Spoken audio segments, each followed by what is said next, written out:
comes from the book of Exodus, chapter 3, verses 9 to 15. And the word of God says, "And now the cry of the Israelites has reached me, and I have seen the way the Egyptians are oppressing them.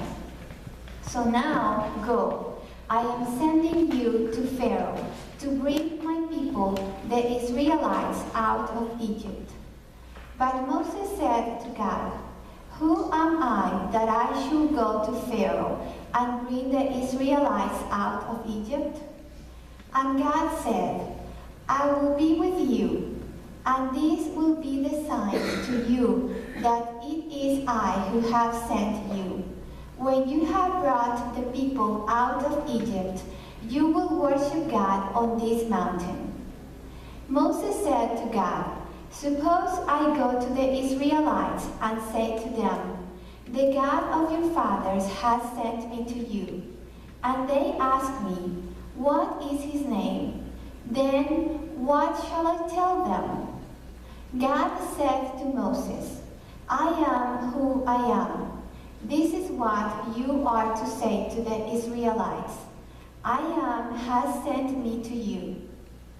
God also said to Moses, "Say to the Israelites, 'The Lord, the God of your fathers, the God of Abraham, the God of Isaac, and the God of Jacob has sent me to you. This is my name forever, the name you shall call me from generation to generation." May God bless the reading of his word. Willing to lead, willing to stand up and to be able to lead those around them. And that can be very, very tough to do. It can be hard to find those people who are willing to provide leadership. And that's sort of exactly what was happening with Moses. Moses wasn't interested in being a leader. In fact, you think about, I don't know if any of y'all have seen the movie Prince of Egypt. Prince of Egypt was a great cartoon movie, animated movie about the life of Moses. I bet most of us at one time or another have seen the Ten Commandments with Charlton Heston. And one interesting thing they have to do in these movies is they shorten this conversation at the burning bush. Basically, God tells Moses what he's going to do, and Moses says, "Oh, okay, I'll do it. That sounds good." And we get on with the rest of the movie, which we kind of want to get to the big part of the Red Sea part anyway. That's the big, exciting part of the story. And so they move past that, but in reality, this is a long discussion between God and Moses. And four times in this conversation, Moses brings up why he shouldn't lead, why he doesn't want to lead, why he feels unqualified to lead.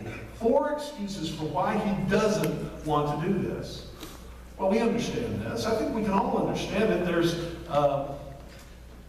a tendency for us to want to back away and shy away from, especially new things in our lives, but especially leadership can be so difficult. And we really should be able to say no at times, because we're not always in a position to say yes to volunteering in any way, especially to lead. But the problem we get into is when that becomes a reflex, right? It becomes a habit, and we never say yes. We always say no, and actually never saying yes isn't a problem either. It's just doing it on reflex and never letting God's Spirit have a chance to sort of work within us and tell us whether it's something we should be doing or not. I used to have a strategy for this. Growing up in the church, I had a way of dealing with people who were going to ask me to volunteer, and especially to ask me to lead. And it was a nice little strategy, kind of put them off for a couple of days, and then hopefully they'd forget about it. I remember the last time I was able to use this strategy, I was still back in Dallas, and this fellow minister asked me to work within the area church and to lead this evangelism ministry. He was kind of ending his career. I was starting out my career. And he said, "David, I'm going to quit being evangelism chair for the area, and I'd like you to be evangelism chair." And so I used my little strategy, thinking, okay, I'll put him off for a couple of days so they don't forget about it. And I said to him, "I'll tell you what, Dan," what's his name? I said, "Dan, that sounds like something I might be interested in. Let me pray about it. Let me pray about it, and I'll get back to me in a couple of days."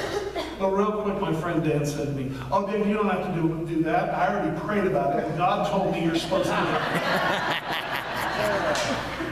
So that was the last time I tried that. I certainly prayed about things that as an excuse. God sat me. He's a good friend, Dan. He's such a great minister and retired now. But yeah, there's this tendency just to automatically want to say no. And it's a problem. It can be a problem. It feels like it's a growing problem within every church, but really within our society. Within every organization that we think is important, that does good things in our community, the problem of finding good leaders, finding good volunteers is becoming greater and greater as the years go by. And so the scouts are having trouble with that, and so are the schools, and so are the sports leagues, trying to find people who will lead and coach, but people backing away from that. And why not? Why not? Because one thing we cannot, or I can't stand up here and deny, I can't stand up here and say that leadership is easy. No, you guys know better than that. It's hard to lead. It's difficult. It's risky. Who are people that get assassinated? Well, it's the leaders who are assassinated. Boy, people get angry at leaders from time to time. They get angry when things don't go well, and they also get angry when change happens. And that makes people angry, makes them upset. And they can get you. But also, it's a lot of work being a leader. We know that too. You know, it's going to take time. And we don't feel like in this day and age we have that time to give. So we understand Moses, his excuses, maybe a new problem, and maybe a growing problem in our society, finding people to say yes, finding people to volunteer. But we see it in the New, we see it in the Bible over and over again. The same tendency to think, no, I can't do it. I'm not able to do it. There is some obstacle that is in between me and accomplishing this need, taking care of this need that exists, that I feel God is calling me to. And I can't overcome it. Some obstacle I can't overcome. And we see Moses saying that. He says it actually right there at the beginning. He kind of gives the probably most popular, oldest excuse for not volunteering, not leading, not giving in some particular way. He says, who am I to do this? Who am I? I'm not a leader. I don't have this ability within me. I'm not charismatic. I can't speak well. I can't organize people. I'm not good at organizing my own life. How can I organize others? And on and on and on. This can go for us as to why we're not going to say yes to this particular thing. Moses said, yeah, I just don't have it in me. I don't have it in me to be a leader. Who am I to do this thing? And then he starts getting specific. Okay, well, what are some of the things a leader needs? Well, we hear him say later on, actually his third excuse he gives to God, he says to God, my Lord, I am not eloquent. I was not able to speak in front of people before I talked to you, and even now that I've talked to you, I know that I won't be able to do it, won't be able to speak in front of people. I am slow of tongue and of speech. One more excuse. And then we can look at all of them. We can look at all four of these excuses that he gives, and we can see that they're just the kind of things we say ourselves when we're asked to do something, or even more importantly, when we just look out in our world, when we look at our community, when we look at our neighborhood, and we see some need that exists, and we know that God in some way is calling us to deal with this need, to provide this leadership, to nurture in this particular way. We can feel that call within us, and yet we perceive these obstacles in front of us. We believe they are there. Maybe some of them are real, and some of them, too, I'm sure, are just in our mind. But our obstacles are what we see. Well, we can sure then understand Moses in his final thing he says to God, after giving four excuses, finally, and God responding to all those excuses, Moses says of God, my Lord, please send someone else. Please choose somebody else to take care of this need that exists. I sure know how that feels. I see some need that exists. God is calling me to deal with it. It's just, oh, Lord, please send somebody else. Choose somebody else to deal with this. And so what does God say to us then? In the midst of all this, in the midst of the excuses that we have, in the midst of the obstacles that we feel are in front of us, that are keeping us from doing the things we know God is wanting us to do, that are keeping us away from the abundant life that God wants us to have, it's keeping us from ministering to others, What does God say about these obstacles? God said to Moses, each and every time he brought up an excuse, God said simply to him, don't be afraid. I will be with you. I will help you. So when Moses said, well, what if the people don't believe me? God said, don't be afraid. Don't be worried. I'll be with you. I'll give you miracles to do and signs that you can show them. And when Moses did say, I can't speak, I'm not eloquent, I can't talk to a bunch of people, God said, don't worry. I will be with you. I will let you know what to say. I will speak through you. I will help you overcome that obstacle. Whatever obstacles are put in front of us, God will be there with us. Especially if that obstacle is standing between us and fulfilling some need that exists in our neighborhood, in our church, in our world. God is going to help us overcome that obstacle. God is going to help us get to the other side.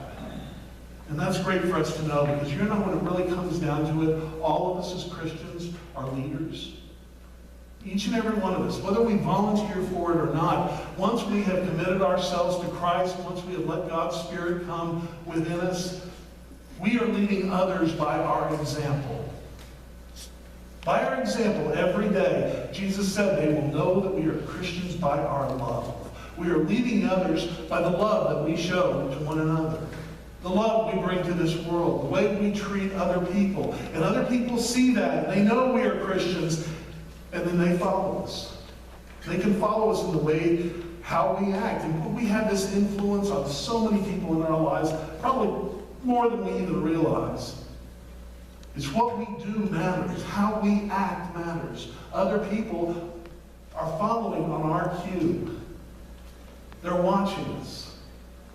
And it's all up to us then which way we are going to lead them. As Christians, are we going to lead them on the path that not only brings us abundance, but brings God glory? Or are we going to lead them on some other path of our own choosing? Well, then the next time, friends, that you feel or see some need that exists, you look out into the world and you see there's something that needs to be done, and maybe some group even that needs to be led, I hope that you will know that whatever obstacles there are out there, God is going to be with you every step of the way. God is going to help you take on one after the other. And once you do that, you have a few victories behind you, you will be amazed. You will be amazed at the kind of challenges that you are willing to take on in your life, because you will know, you will have seen how God is always there to help. Let's bow in prayer.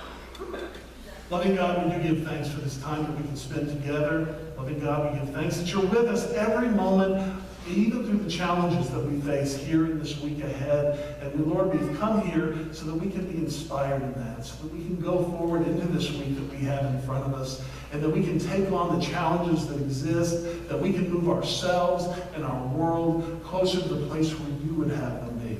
Lord, help us in that each and every day. In Jesus Christ's name we pray. Amen. Well, friends, this video doesn't